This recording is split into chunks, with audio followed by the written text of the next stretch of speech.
Yeah. Okay, now? Yes, action. So I think this one is better than the first one. Yes. Yeah. Yes. Yeah. Do you want to do another one again of that one? I want to do. Yeah. Yeah, let's do another one of this. Yeah. Because that Please one. help me move my bag. That one wasn't that good. So this time I want you to sit. Oh my God. Oh, Oh my careful, God. Careful, careful. I did Jesus. lock it. It's fine. Let me just. Yeah.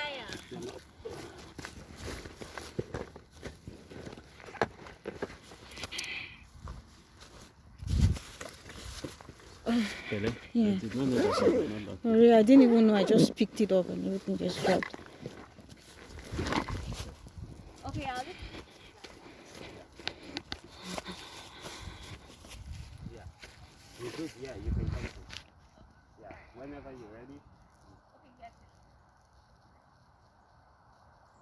So you're gonna sit on that part where you sat.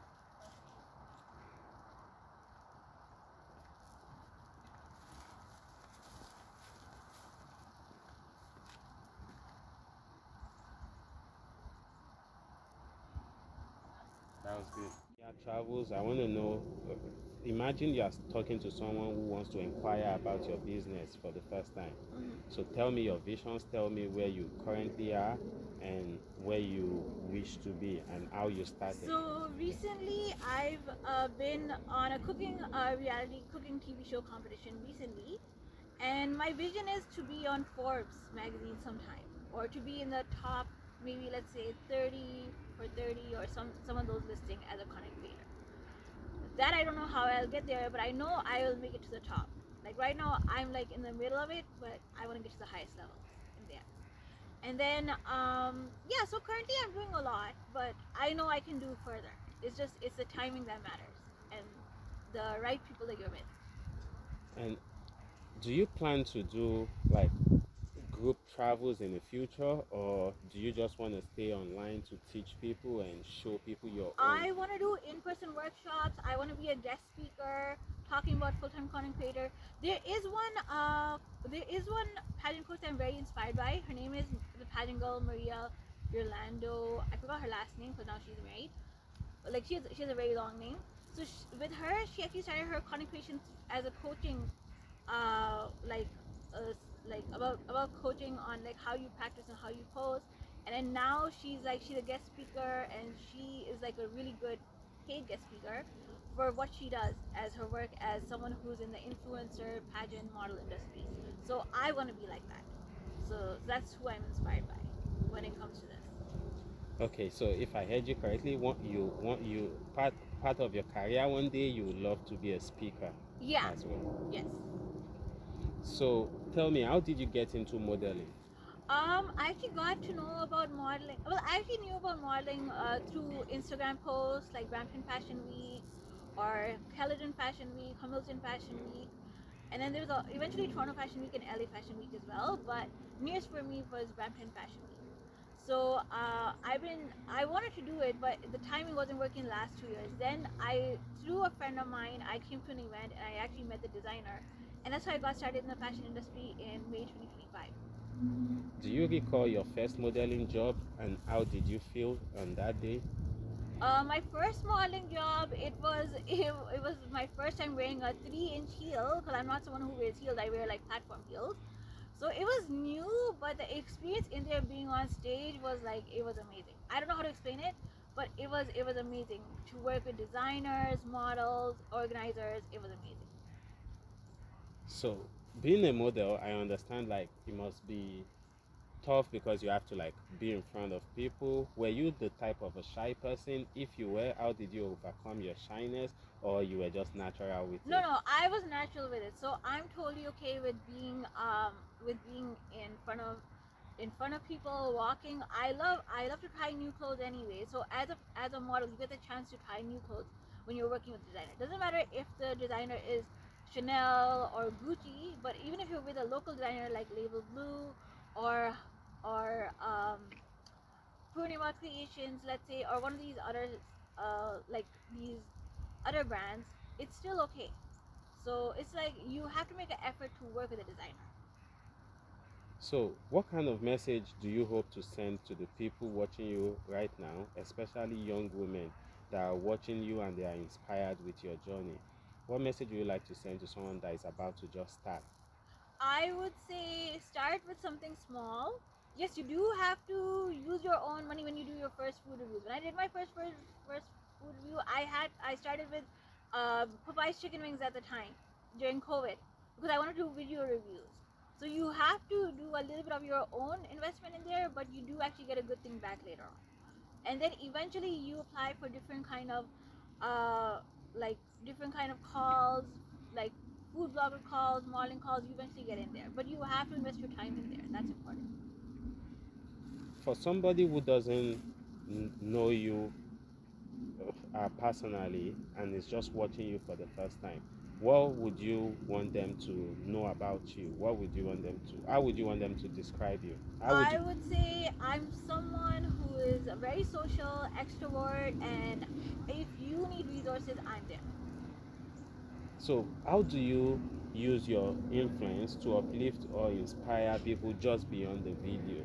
I mean, aside from the video. I would say I facilitate workshops. That's what I do besides that. So, what have you learned about yourself through building HunyahTravels? I would say I've learned about myself that there's so much to explore, so much to try, and there's no limit to it. I think there's like some beauty queens who are in the Mrs. division for Miss Galaxy Canada. They're I think like 55 or 45, and they're still doing one thing after another. They're still like striving for more. So I think you should look up that. You should look at that, and you should be like trying for more. How has this journey changed your outlook on life and on purpose as a human being? I would say it's changed my life a lot because I'm at a place that I never thought I would be. Because I thought when I remember 10 years ago, I thought I'd just be like working under a lawyer or working under some company. I never thought myself as where I am now. So that was really life changing.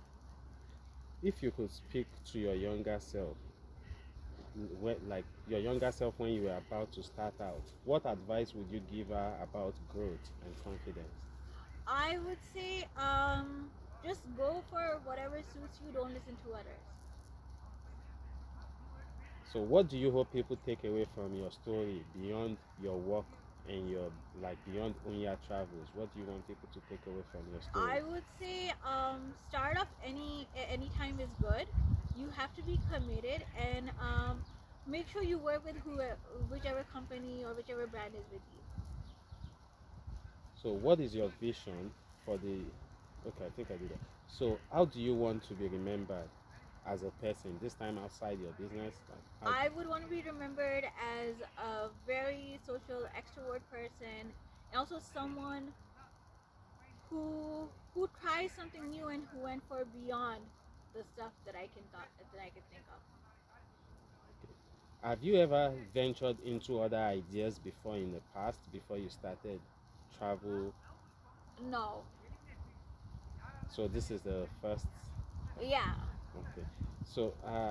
So what impact would you hope to leave on the audience watching this right now and on your community? I would say if you're into food blogging, go for what you're passionate about, and try everything in there. Don't worry if it's paid or if you can invest or if it's a volunteer call. Just go for it. And I came here when I was 6 years old to Canada, to Ontario. I used to live in Malton, Mississauga, and then I moved to Brampton in 2017. So I pretty much grew up here. But as a South Asian, while when I was little, there wasn't so many facilities as there is now, and there's been a change and drift within the content creation, within the food industry, within the fashion industry as well.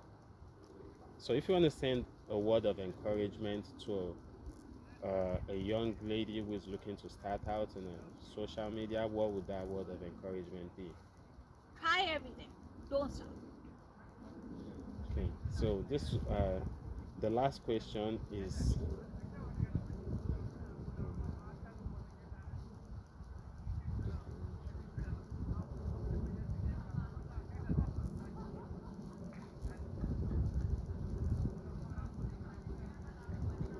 Okay, so this part is if there's anything you want to say that I have not asked you, this is the. I think this is good. Okay, all right.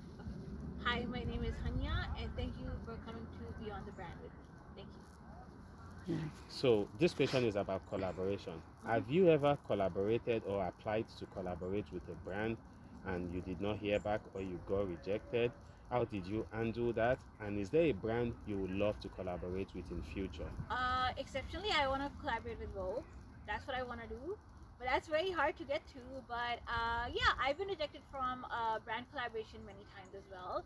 And I've been accepted to some of them as well at the same time. So there's, I think, Uyghur, or there's like a few magazines I applied to. I forgot the exact names. I've been rejected from them. And there's been a few magazines who actually accepted me. There was International Face magazine, and there was a few to name who have been. So yeah, I've been rejected a couple of times in there. And in the beginning, I got rejected a lot when it came to grants because I didn't know what to do. So that's the thing. So for somebody who is facing similar situation right now, who is being rejected, do you have a message for them? I would say apply for everything. Don't stop. If you get rejected, it's not something bad, but just keep trying. Thank you. That's so good. Do you have any other question? No. Ever coming out at that time. One of the most famous ones would be Mark Green's or Street Food PK, or a few other ones. So that really inspired me, and that's what led to where I am now, because I was influenced by food travel blogs, and I'm like, I want to create something with my mark on it, with my signature on it, and that's how I began HunyahTravels. How does Reflect on my personal mission and belief, because that is who I am. I love to try different things. I love to try new ventures. I love to go out. I like to eat new cuisine. I like to share my views with everyone. That what do I think about, like, let's say McDonald's new menu, or a different place new menu, or going to Italy. So I like to share all of those things. Can you share a story where your content or maybe a travel vlog truly impacted somebody that watched it? Well, I went to Calgary in 2022, so I did a vlog on it. It wasn't the best vlog, but it was a really good experience. And those days I was still in the beginning of my content creation career, so that really changed it. As someone who blends acting, modeling, and doing food reviews, how do you balance the emotional side of these activities with the demand of being a content creator? I would say time management matters, because as a content creator and as a model, you have to figure out which day are you going to do which thing. Like, for some reason, my reviews that I do those at home sometimes, like the Meg Veggie Burger that I did at home. But my modeling and those activities, those are for the weekend. Those are in-person activities. So, what sacrifices have you had to make to grow your business? Sacrifices I had to make was stepping out of doing everything virtually, was to step out like in person, to start off with my modeling career, because it's not that easy to do everything virtually and working in different time zones. So I got too used to sitting at home that it was very hard it took time to get back into the in-person activities, and those really made an effort, because now I feel like I'm trying all different things all the time. First, it was very limited because of the lockdown and all those things. When you just started, was it easy for you to like just put yourself out there, or was it like a gradual journey for you to work yourself to where you got to today? No, it wasn't that easy. There was some hardships. There was some bullying too. There was some negativity too. I got from my family and friends. People thought that I couldn't get successful in being a YouTuber or being a content creator, but I did. And on top of that, I would cry a lot on the negativity, but that doesn't bother me now. And also, I would also just I would have to deal with on how much I spent on tripods at the time. Now it's not too much. Now at least I know a little bit about which tripod to use, which one not to. In the beginning, I didn't know a single thing in there. But luckily, I took a media course during COVID. I also did community development certificate during COVID as well, so I have a little bit of understanding of those things. People believe that content creation is an easy job, and people who are content creator are trying to like look for an easy way out. What do you how do you cope with this type of, what do you have to say to those type of people, and what have been your experience since you started this journey about content creation? I would say when I started my journey, I have a cousin who's back home who is content creation, but my cousins did not give me any advice to when I started, so I was by myself. So I pretty much started on my own. Yeah, people say it's gonna be easy, but to land your first acting gig or modeling gig, you have to do the research by yourself to get in there. No one does it for you. You have to do it by yourself. So that's the one thing you have to learn about content creation. Were there any moments in the beginning where you doubted yourself and you felt like, I want to quit, is this really for me? In the beginning, when I first started with YouTube, I thought I wasn't able to make it to the top or be in there, and I didn't feel like quitting, but I just felt like no, I needed more content at that time, so I had to brainstorm a lot more. So how do you deal with things like mental block? You just talked about brainstorming. How do you deal with moments where you feel like, I don't feel like creating, but I have to like push myself out there to create? How do you overcome such With me, moments? if I'm tired, so what I do is I put on a food blog, and that time when I'm tired, I actually brainstorm new ideas for new content. That's what I do. So what are your name and who are you outside of your business? Hi, so my name is Hunya. So my brand is called HunyahTravels, and I'm a food blogger, content creator, model, pageant queen, and a spoken word artist. With me, what shaped my journey so far is being able to collaborate with different production companies, different brands, different festivals. And strange thing is, usually it takes people about 10 years to become a mainstream content creator, but it took me only 7 years to reach to where I am. Was for food and for storytelling? Yes. So with me, last time I went to Europe, I was I believe I was 26, 27.